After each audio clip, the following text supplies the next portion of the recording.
বছরের ন্যায় এবছর কেন্দ্রে বাজেট ঘোষণা করা হলো।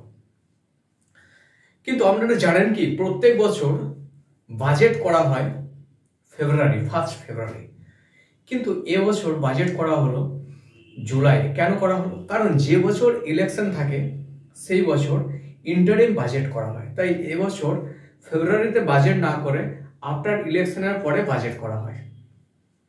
তো বাজেটে আমরা দেখতে পেলাম অনেক কিছু, অনেক কিছু শুনলাম, অনেক কিছু জানলাম, জনগণের কাছ থেকে অনেক কিছু প্রতিক্রিয়া। যেমন আপনারা সবাই দেখতে পেলেন যে যত স্টেট আছে তার মধ্যে সব থেকে বেশি গিফট অর্থাৎ উপহার পেয়েছে কি? বিহার এবং অন্ধ্রপ্রদেশ, অর্থাৎ নীতিশ কুমার এবং চন্দ্রবাবু নাইডু। কেন? নীতিশ কুমার বিহারের জন্য পেয়েছেন 26,000 কোটি টাকা, চন্দ্রবাবু নাইডু অন্ধ্রপ্রদেশের জন্য পেয়েছেন 15,000 কোটি টাকা। অথচ ইউপি, অথচ মধ্যপ্রদেশ আর আমাদের ওয়েস্ট বেঙ্গল পেয়েছে সামান্য কানাকড়ি, সামান্য ছিটে ফোটা। যেখানে উত্তরপ্রদেশ অতগুলো সাংসদ দিয়েছে, যেখানে মধ্যপ্রদেশ অত সাংসদ দিয়েছে, যেখানে ওয়েস্ট বেঙ্গল 12টা সাংসদ দিয়েছে, এবং গত ইলেকশনে আমরা জানি ওয়েস্ট বেঙ্গল থেকে 18 জন সাংসদ নির্বাচিত হয়েছিল। তাহলে কি প্রয়োজনের তাগিদে এই বাজেট? প্রয়োজন না প্রিয়জন? প্রয়োজনের তাগিদে এই বাজেট। কোন জায়গা থেকে কত বেশি সাংসদ এসছে, কোন রাজ্য থেকে, সেটা ইম্পর্টেন্ট নয়। ইম্পর্টেন্ট হচ্ছে কোন রাজ্যকে আমাকে সন্তুষ্ট করতে হবে, সন্তুষ্টিকরণ করতে হবে। তো এখানেই চলে আসছে অ্যাপিসমেন্ট পলিটিক্স। বিহারকে এবং অন্ধ্রপ্রদেশকে সন্তুষ্ট করতে হবে, কারণ যে কোনো মুহূর্তে গদি চলে যেতে পারে নরেন্দ্র মোদী সরকারের।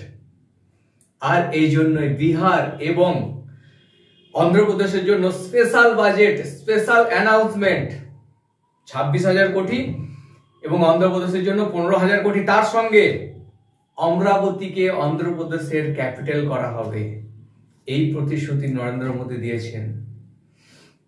সুতরাং আমরা দেখতে পেলাম যে এই বিহার এবং অন্ধ্রপ্রদেশ, অর্থাৎ নীতিশ কুমার এবং চন্দ্রবাবু নাইডু, যারা একটা সময় মোদীর প্রচুর সমালোচনা করেছিলেন, মোদীর প্রচুর বিরোধিতা করেছিলেন।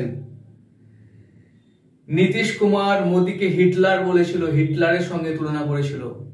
আর চন্দ্রবাবু নাইডু তিনি বলেছিলেন মোদী হচ্ছে পাবলিসিটি, মোদী যে কাজটা করে সেটা হচ্ছে পাবলিসিটি প্রধানমন্ত্রী, নট পারফর্মিং প্রাইম মিনিস্টার। সুতরাং আজকে যারা এত বিরোধিতা করেছিলেন, আজকে তারা মোদীর দুইজন বগল দাবিয়ে বসে আছে। কেন? কারণ একটাই, লাগামটা তো ধরে আছে। যতই মোদীর কাছে প্রধানমন্ত্রী হোক, মোদী ভারতবর্ষের ক্ষমতা তার কাছে থাকুক, কিন্তু লাগামটা আছে নীতিশ কুমার আর নাইডুর কাছে। সুতরাং তাদেরকে সন্তুষ্ট করা মোদীর কাজ। সুতরাং আমরা যেটা জানতাম যে এই যে দুধেল গাই, এই কথাটা একটা সময় বিরাট এর সমালোচনা হয়েছিল, বিরাট আবির্ভাব হয়েছিল দুধেল গাই। তো যেটা পশ্চিমবঙ্গের ক্ষেত্রে বলা হতো, সেটা কি আজকে মোদীর ক্ষেত্রেও বলা হতে পারে? যে শুধুমাত্র ক্ষমতা টিকিয়ে রাখার জন্য যারা একটা সময় বিরোধিতা করেছিল, তাদের জন্য আজকে স্পেশাল গিফট, এত কোটি টাকার ঘোষণা। তাহলে আমরা কি এই দুধেল গাই, যে পশ্চিমবঙ্গের জন্য যে কথাটা ব্যবহার হতো, সেটা কি আজকে বিজেপি সরকার এবং নরেন্দ্র মোদী সরকারের জন্য আমরা ব্যবহার করতে পারি? জনগণ তার বিচার করবে। সুতরাং দেখা গেল এই 12টা আর 18টা, অর্থাৎ নীতিশ কুমার এবং চন্দ্রবাবু নাইডু, এই দুজন এখন হচ্ছে মোদীর লাগাম। অর্থাৎ নরেন্দ্র মোদী তিনি দেশের প্রধানমন্ত্রী হলেও এই লাগাম দুটো রয়েছে নীতিশ কুমার এবং চন্দ্রবাবু নাইডুর হাতে, এবং তাদের দ্বারাই এটা কন্ট্রোল হবে। তো এরপর আমরা চলে আসি রাজ্যের কথা। রাজ্যে দিদি মাননীয় মুখ্যমন্ত্রী তিনি ঘোষণা করেছেন যে এবার পুজো কমিটিগুলোকে 85,000 করে দেয়া হবে প্রত্যেকটা দুর্গাপুজো কমিটিকে, যেটা গত বছর ছিল 70,000 টাকা।